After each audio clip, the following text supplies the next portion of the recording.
आप सबका स्वागत है आज की कहानी में। मैं रजनीश आपके लिए एक नई कहानी लेकर आया हूं। सूरत का कॉफी हाउस लिखा है लियो टॉल्स्टॉय ने। तो आइए शुरू करते हैं आज की कहानी, सूरत का कॉफी हाउस। दुनिया में अनेकों धर्म और उनके मानने वालों की ईश्वर के बारे में अपनी अपनी धारणाएं हैं। सबके अपने अपने भगवान हैं और अपने भगवान को श्रेष्ठ साबित करने की होड़ सब में मची हुई है। पर उस होड़ के परे जाकर क्या हमने कभी सोचा है कि भगवान क्या है? वॉर एंड पीस और एना करेना जैसी महान कृतियों के लेखक लियो टॉल्स्टॉय इस बारे में कुछ कह रहे हैं। तो अपनी इस कहानी का घटनास्थल है भारत के सूरत शहर का एक कॉफी हाउस। तो सूरत का कॉफी हाउस, सूरत नगर में एक कहवा घर है जहां अनेक यात्री या विदेशी दुनिया भर से आते हैं और विचारों का आदान प्रदान करते थे। एक दिन वहां फारस का एक विद्वान आया। पूरी जिंदगी प्रथम कारण के बारे में चर्चा करते करते उसका दिमाग ही चल गया था।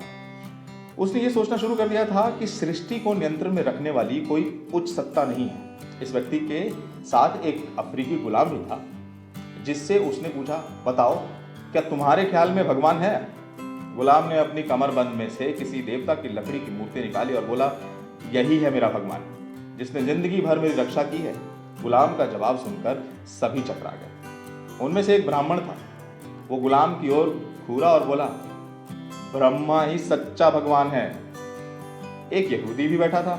उसका दावा था कि इजराइल वासियों का भगवान ही सच्चा भगवान है, वे ही उसकी चुनी हुई प्रजा है। एक कैथोलिक ने दावा किया, भगवान तक रोम के कैथोलिक चर्च द्वारा ही पहुंचा जा सकता है। लेकिन तभी एक प्रोटेस्टेंट पादरी जो वहां मौजूद था वो बोल उठा, केवल गॉस्पेल के अनुसार ही प्रभु की सेवा करने वाले प्रोटेस्टेंट ही बचेंगे। कहावार में बैठे एक तुर्क ने कहा, सच्चा धर्म मोहम्मद और उमर के अनुयायियों का ही है, अली के अनुयायियों का नहीं। हर कोई दलीलें रख रहा था और चिल्ला रहा था। केवल एक चीनी जो कि कन्फ्यूशियस का शिष्य था, कहावार के एक कोने में चुपचाप बैठा था और विवाद में हिस्सा नहीं ले रहा था। तब सभी लोग उस चीनी की ओर घूरे और उन्होंने उसे अपने विचार प्रकट करने को कहा। कन्फ्यूशियस के शिष्य उस चीनी ने अपनी आंखें बंद कर ली और क्षण भर सोचता रहा। तब उसने आंखें खोली, अपने वस्त्र की चौड़ी आस्तीनों में से हाथ बाहर निकाले, हाथ को सीने पर बांधा और बड़े शांत स्वर में कहने लगा, मित्रगण, मुझे लगता है लोगों का अहंकार ही धर्म के मामले में एक दूसरे से सहमत नहीं होने देता। मैं आपको एक कहानी सुनाना चाहता हूँ जिससे ये बात साफ हो जाएगी। मैं यहाँ चीन से एक अंग्रेजी स्टीमर से आया। ये स्टीमर दुनिया की सैर को निकला था।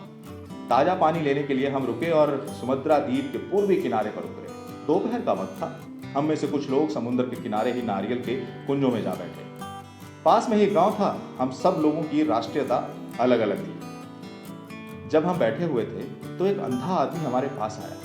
बाद में हमें मालूम हुआ कि सूर्य की ओर लगातार देखते रहने के कारण उसकी आंखें चली गई थी। वो जानना चाहता था कि सूर्य आखिर है क्या, ताकि वह उसके प्रकाश को पकड़ सके। ये जानने के लिए ही वो सूर्य की ओर देखता रहता। परिणाम यह हुआ कि सूर्य की रोशनी से उसकी आंखें दुखने लगी और वो अंधा हो गया। तब उसने अपने आप से कहा, सूर्य का प्रकाश द्रव नहीं है, क्योंकि ये द्रव होता तो इसको एक पात्र से दूसरे पात्र में उड़ेला जा सकता था। तब ये पानी हवा की तरह चलता, या आग की तरह भी नहीं है, क्योंकि अगर ये आग होता तो पल भर में बुझ सकता था। ये कोई आत्मा भी नहीं है, क्योंकि आंखों से इसे देख सकते हैं। ये कोई पदार्थ भी नहीं है, क्योंकि इसे हिलाया नहीं जा सकता।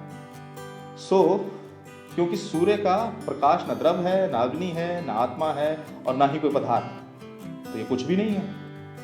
यही था उसका तर्क। हमेशा सूर्य की ओर देखते रहने से, उसके बारे में सोचते रहने के कारण वो अपनी आंखें और बुद्धि दोनों को बैठा था। और जब वो पूरी तरह अंधा हो गया, उसे पूरा विश्वास होगा कि सूर्य का अस्तित्व ही नहीं है। इस आदमी के साथ एक गुलाम भी था। उसने अपने स्वामी को नारियल कुंज में बिठाया और जमीन से एक नारियल उठाकर उसका दिया बनाने लगा।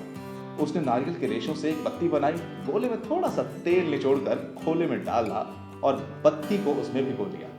जब गुलाम अपने काम में मस्त था तो अंधे आदमी ने सांस भरी और उससे बोला, तो दास भाई, क्या मेरी बात सही नहीं थी? जब मैंने तुम्हें बताया कि सूर्य का अस्तित्व ही नहीं है, क्या तुम्हें दिखाई नहीं देता कि अंधेरा कितना गहरा है? और लोग फिर भी कहते हैं कि सूर्य है। अगर है तो फिर ये क्या है? मुझे मालूम नहीं है कि सूर्य क्या है, गुलाम ने कहा। मेरा उससे क्या लेना देना, पर मैं ये जानता हूं कि प्रकाश क्या है। ये देखिए, मैंने रात के लिए एक दिया बनाया है जिसकी मदद से मैं आपको देख सकता हूं। तब गुलाम ने दिया उठाया और बोला, ये मेरा सूर्य है। एक लंगड़ा आदमी जो अपनी बैसाखियां लिए पास ही बैठा था, ये सुनकर हंस पड़ा। लगता है तुम सारी उम्र अंधे ही रहे, उसने अंधे आदमी से कहा, और अभी नहीं जान पाए कि सूर्य क्या है। मैं तुम्हें बताता हूं कि ये क्या है। सूर्य आग का गोला है जो हर रोज समंदर में से निकलता है और शाम को हर समय रोज हमारे ही तीर की पहाड़ियों के पीछे छुप जाता है। अगर तुम्हारी नजर होती तो तुमने भी देख लिया होता। एक मछुआरा जो ये सब बातचीत सुन रहा था बोला, बड़ी साफ बात है कि तुम अपने द्वीप से आगे कहीं गए ही नहीं हो। अगर तुम लंगड़े ना होते और अगर तुम भी मेरी तरह नौका में कहीं दूर गए होते तो तुम्हें भी पता चलता कि सूर्य हमारे द्वीप की पहाड़ियों के पीछे नहीं अस्त होता।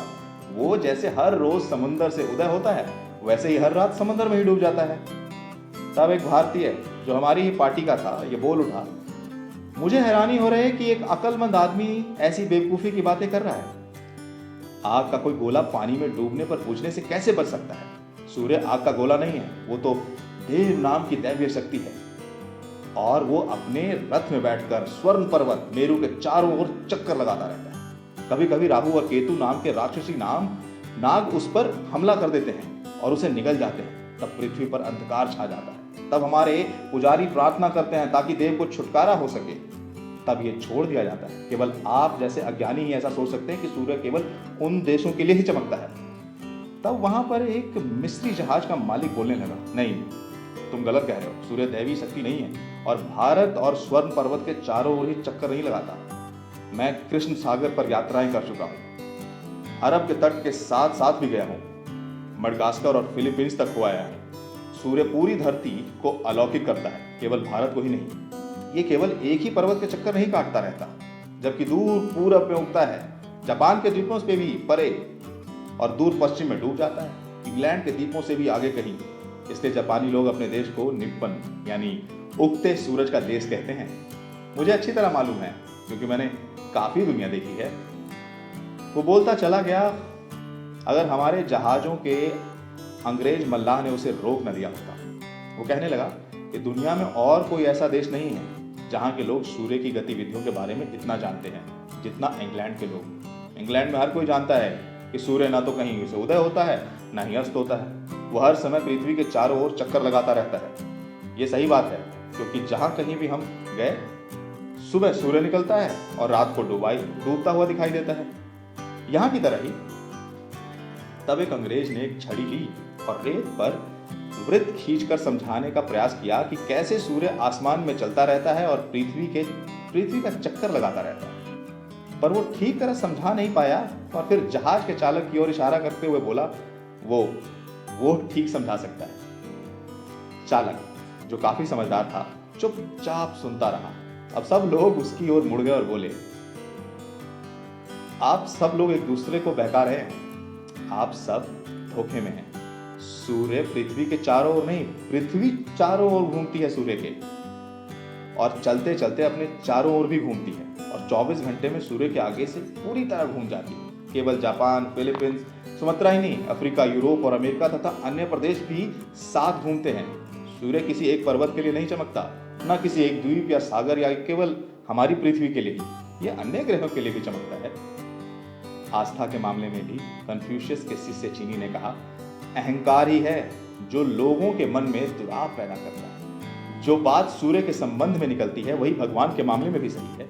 हर आदमी अपना खुद का एक विशिष्ट भगवान बनाए हुए रखना चाहता है, या ज्यादा से ज्यादा अपने देश के लिए हर राष्ट्र उस शक्ति को उस मंदिर में बंद कर लेना चाहता है। क्या उस मंदिर में किसी भी अन्य मंदिर की तुलना की जा सकती है जिसकी रचना भगवान ने खुद सभी धर्मों के आस्थाओं के मानने वालों को एक सूत्र में बांधने के लिए की है? सभी मानवीय मंदिरों का निर्माण इसी मंदिर के अनुरूप हुआ है जो कि भगवान की अपनी ही दुनिया है। हर मंदिर में सिंह द्वार होते हैं, गुंबज होते हैं, दीप होते हैं, मूर्तियां और चित्र होते हैं, भित्त लिपियां होती हैं, विधि विधान ग्रंथ होते हैं, प्रार्थनाएं होती हैं, वेदियां होती हैं और पुजारी होते हैं। पर कौन सा ऐसा मंदिर है जिसमें समंदर जैसा फवारा है, आकाश जैसा गुंबज है, सूर्य, चंद्र और तारों जैसा दीप है और जीते जागते प्रेम करते हुए मनुष्य जैसी मूर्तियां हैं? भगवान द्वारा प्रदत्त खुशियों से बढ़कर उसकी अच्छाइयों के ग्रंथ और कहां हैं जिन्हें आसानी से पढ़ा और समझा जा सके? मनुष्य के हृदय से बड़ी कौन सी विधान पुस्तक है? आत्म बलिदान से बड़ी बलि क्या है, और अच्छे आदमी के हृदय से बड़ी कौन सी वेदी है जिस पर स्वयं भगवान भेंट स्वीकार करते हैं? बताइए। जितना ऊंचा आदमी का विचार भगवान के बारे में होगा, उतना ही बेहतर वो उसे समझ सकेगा, और जितनी अच्छी तरह वो उसे समझेगा, उतना ही उसके निकट होता चला जाएगा। इसलिए जो आदमी सूर्य की रोशनी को पूरे विश्व में फैला देखता है, उसे अंधविश्वासी को दोष नहीं देना चाहिए, ना ही उसे घृणा करनी चाहिए कि वो अपनी मूर्तियों में उस रोशनी की एक किरण देखता है। उसे नास्तिक से भी नफरत नहीं करनी चाहिए कि वो अंधा है और सूर्य को नहीं देख सकता। ये थे कन्फ्यूशियस के शिष्य चीनी विद्वान के शब्द। कहावार में बैठे सभी लोग शांत और खामोश थे। फिर वो धर्म को लेकर नहीं झगड़े, ना ही उन्होंने विवाद ही किया। तो ये थी कहानी सूरत का कॉफी हाउस, लिखा था लियो टॉल्स्टॉय ने। तो आपको ये कहानी कैसी लगी नीचे कमेंट बॉक्स में लिखकर तुरंत बताइएगा। और हाँ, आप ये फेसबुक पर देख रहे हैं तो हमारे पेज को लाइक करिए, आप यूट्यूब पर देख रहे हैं तो हमें जरूर सब्सक्राइब करिएगा, और जाते जाते बेल आइकन को जरूर दबाइएगा ताकि हम नेक्स्ट अपडेट करें तो आपको अपडेट सबसे पहले मिले। Thank you so much.